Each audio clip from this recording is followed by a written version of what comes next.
지금 가오니 십자가의 보혈로 날 씻어 주소서.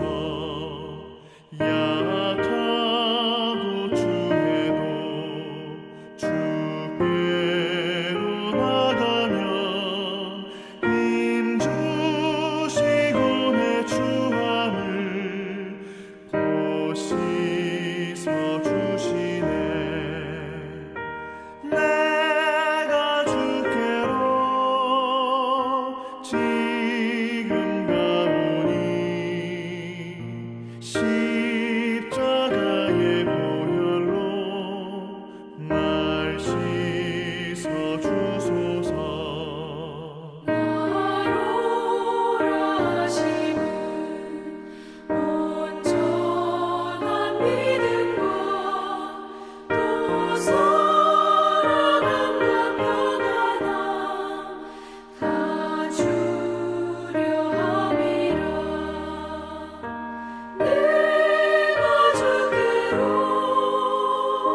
지금 가오니 십자가의 보혈로 날 씻어 주소서.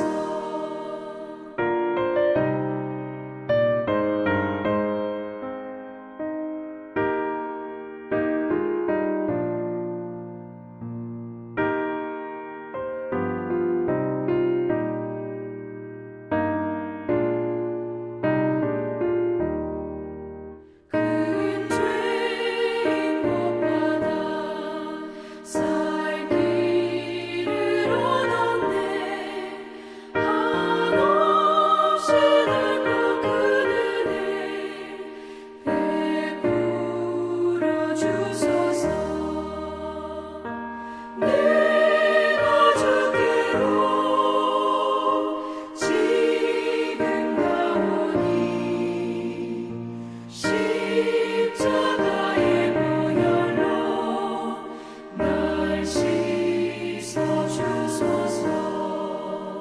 그 피가 맘속에 큰 증거 됩니다. 내 기도 소리 들으사 다 허락하소서. 내가 주께로 지금 가오니 십자가의 보혈로 날 씻어 주소서. 아멘.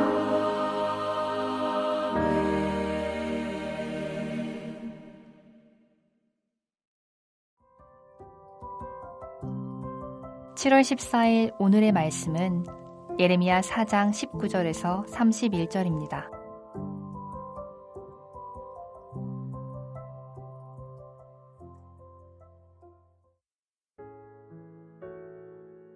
슬프고 아프다.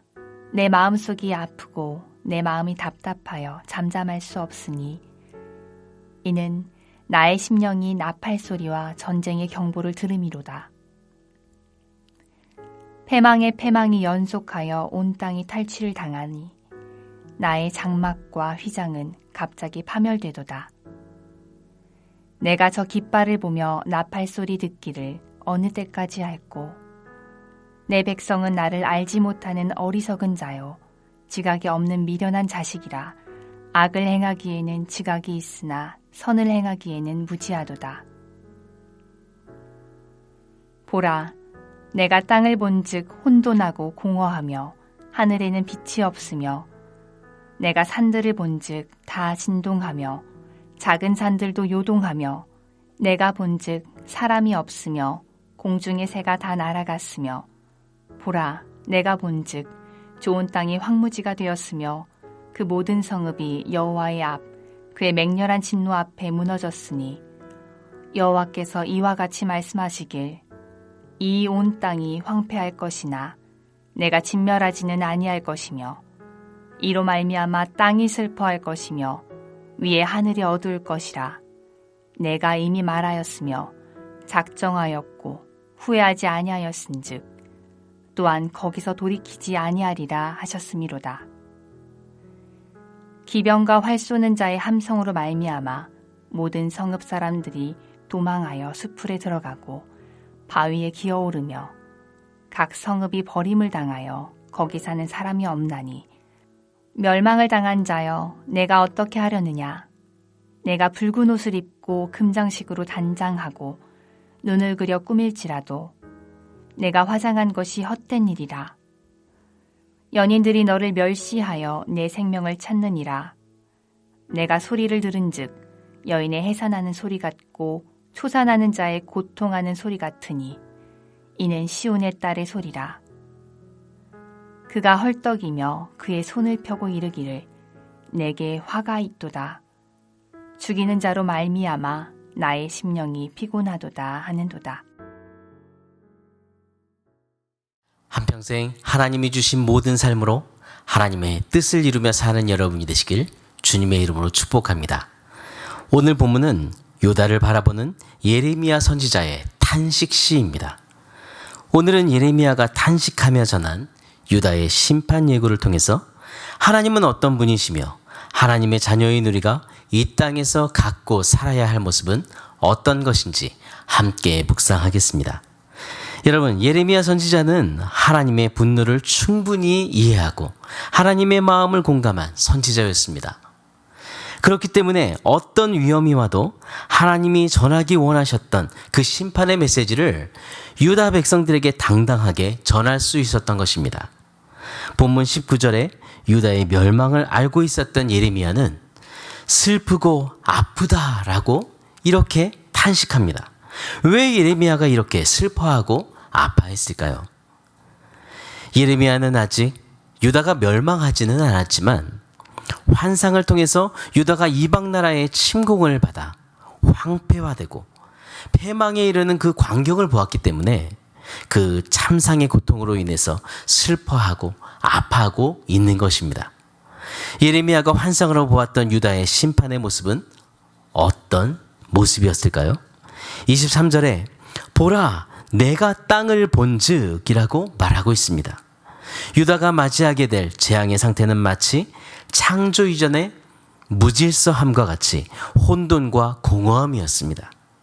하늘은 어두워지고 지진이 온 땅을 뒤흔들어 땅은 황무지가 되었고 공중의 새들은 다 사라져 버렸습니다. 그뿐 아니라 이제 땅에는 더 사람이 살 수 없게 되었습니다. 성읍들은 다 무너졌습니다. 한마디로 완전히 망한 것입니다. 이런 대혼란은 바로 하나님의 분노의 표현입니다. 이렇게 유다는 강한 적들의 공격으로 인해 초산하는 산모와 같이 두려움과 고통으로 괴로워하게 될 것입니다. 여러분, 이때 예레미야의 마음을 생각해 보십시오. 예레미야의 마음은 어땠을까요? 예레미야가 본 환상은 너무나 끔찍했습니다.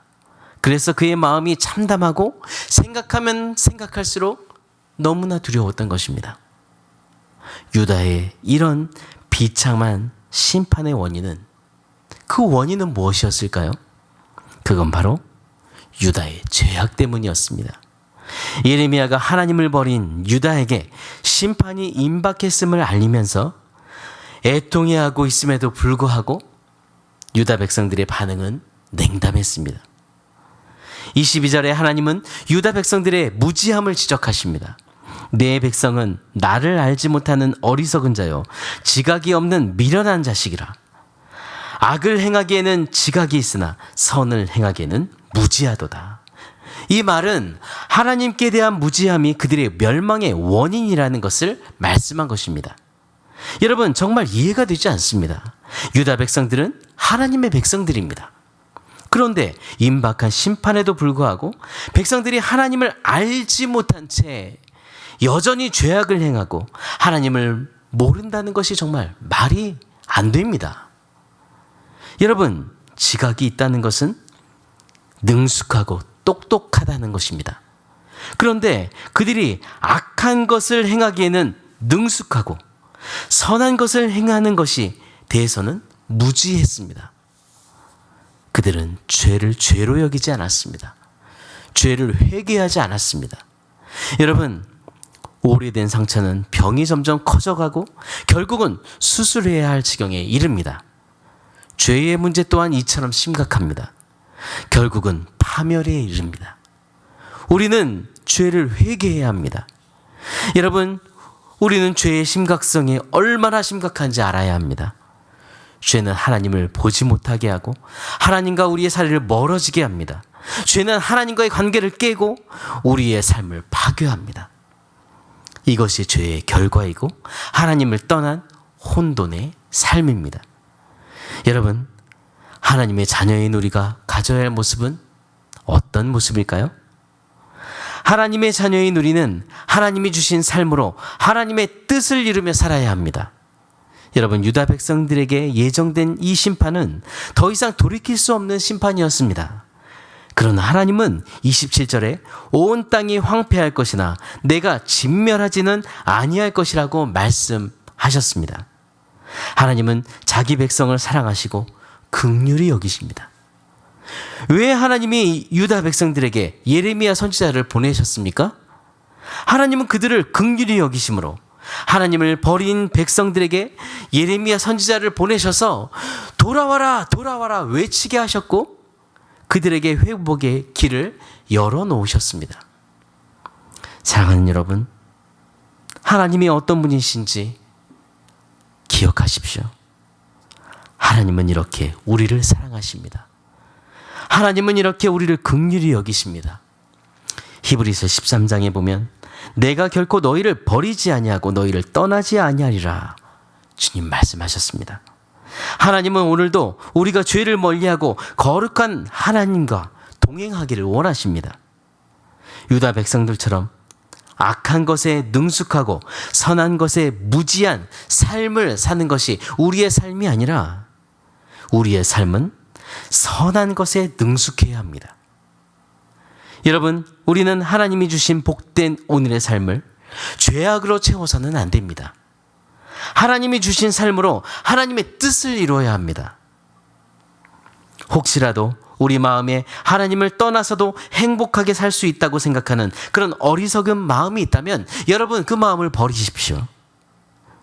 그리고 하나님을 찾으십시오. 죄를 회개하고 하나님을 가까이 하십시오. 오늘도 하나님이 주신 값진 오늘의 삶을 통해 하나님의 뜻을 이루며 사는 여러분이 되시기를 바랍니다. 오늘의 암구호는 하나님이 주신 삶으로 하나님의 뜻을 이루라. 하나님이 주신 삶으로 하나님의 뜻을 이루라. 그런 복된 삶을 살기를 간절히 기도하며 나아가겠습니다. 우리를 사랑하시는 하나님 아버지, 우리를 긍휼히 여기심으로 죄악 가운데서 우리를 건져내어 주님의 자녀로 삼아주신 은혜를 감사합니다. 우리도 하나님의 마음을 공감하며 순종하는 이 시대의 예레미야로 살아가도록 은혜를 주옵소서. 하나님이 주신 삶으로 하나님의 뜻을 이루며 살아가야 할 우리가 죄악된 삶을 추구하고 있지는 않은지 돌아봅니다. 주님, 우리의 죄를 용서하여 주옵소서. 하나님의 백성이라고 말하면서 악한 것을 행하기에는 능숙하고 선한 것을 행하기에 대해서는 무지했던 유다 백성들처럼 살지 않도록 하나님 우리를 붙들어 주옵소서. 영적으로 민감하게 하시고 하나님의 말씀을 잘 듣고 순종하는 저희들이 되게 해 주옵소서. 하나님의 자녀다운 그런 사람으로 살도록 성령님 우리를 붙드시고 오늘도 인도해 주옵소서. 하나님 아버지, 우리 담임 목사님의 영과 육을 강건하게 붙들어 주시길 기도합니다. 연구월 기간 목사님과 사모님의 몸과 영혼에 충분한 쉼과 충전을 할 수 있도록 주님 오늘도 인도하여 주시고 모든 일정을 주관하여 주시며 성령님, 정말 하나님께서 앞으로 목사님을 통해 일하실 많은 것들을 하나님 친히 말씀하여 주시고 준비하게 해 주옵소서. 연구월 기간 중 교회에 큰 어려움이 없도록 공동체의 평안함을 주옵소서. 이 기간 주일 예배 말씀을 전하시는 장주찬 목사님, 영과 육의 강건함으로 성령의 큰 능력으로 함께하여 주셔서 공동체의 모든 말씀을 힘차게 전할 수 있도록 인도해 주옵소서. 그리고 공동체의 모든 영역에 은혜를 주옵소서. 여름 사역을 준비하는 모든 각 부서마다 지혜를 주시길 기도합니다. 성경학교가 시작되었습니다. 성경학교에 아버지 온 공동체가 아버지의 믿음의 사람으로 정말 변화되는 그런 큰 은혜가 있기를 원합니다. 각 부서가 우리 다음 세대와 가정과 모든 멘토와 우리 성도들이 하나님 말씀 앞에 정말 자라갈 수 있도록 은혜를 베풀어 주옵소서. 성령으로 충만한 그런 말씀의 은혜가 충만한 성경학교가 되게 도와주시옵소서. 하나님 아버지, 우리의 중보기도를 기억해 주시면 감사합니다. 위대한 의사이신 주님, 우리 공동체가 간절히 부르짖는 연약한 지체들의 이름을 기억하여 주옵소서. 신보영 권사님, 한인경 집사님, 강지숙 자매, 연약한 가족들을 아버지 치료하여 주시고 주님의 권능의 손으로 만져주시고 우리 공동체의 몸이 연약한 지체들을 가족들을 치료해 주옵소서. 특별히 이재현 전사님, 아버지의 모든 항암 치료에 친히 개입해 주셔서 두려움을 믿음으로 이기게 하시고 마음의 평안을 주옵소서. 항암 치료를 끝까지 잘 감당할 좋은 컨디션을 계속 유지할 수 있도록 힘을 주옵소서. 항암 치료를 통해 눈에 보이지 않는 암세포들까지도 모두 다 사라지도록 치료해 주시고 부작용 없이 재발 없이 완전한 치료를 인도해 주옵소서. 이 모든 시간이 하나님을 의지하는 믿음 안에서 하나님을 높이는 또 하나 우리 전사님이 되게 하시고 아버지의 높이는 우리 가족들이 되게 도와주시고 우리 기도하는 공동체에 또 간증의 교회가 되게 도와주시옵소서. 기업하는 지체들에게 오늘도 믿음으로 그 기업을 이끌어가도록 하나님 동행하여 주시고 사업장에 복의 복을 더하여 주옵소서. 주님이 우리에게 주신 모든 삶을 통해 하나님의 뜻을 이루며 사는 오늘이 되도록 은혜를 베풀어 주옵소서. 오늘도 우리를 사랑하시고 우리의 모든 삶을 주관하시며 동행하시는 살아계신 예수 그리스도 이름으로 기도드립니다. 아멘. 하늘에 계신 우리 아버지여, 이름이 거룩히 여김을 받으시오며 나라가 임하시오며 뜻이 하늘에서 이루어진 것 같이 땅에서도 이루어지이다. 오늘 우리에게 일용할 양식을 주시옵고 우리가 우리에게 죄 지은 자를 사하여 준 것 같이 우리 죄를 사하여 주시옵고 우리를 시험에 들게 하지 마시옵고 다만 악에서 구하시옵소서. 나라와 권세와 영광이 아버지께 영원히 있사옵나이다. 아멘.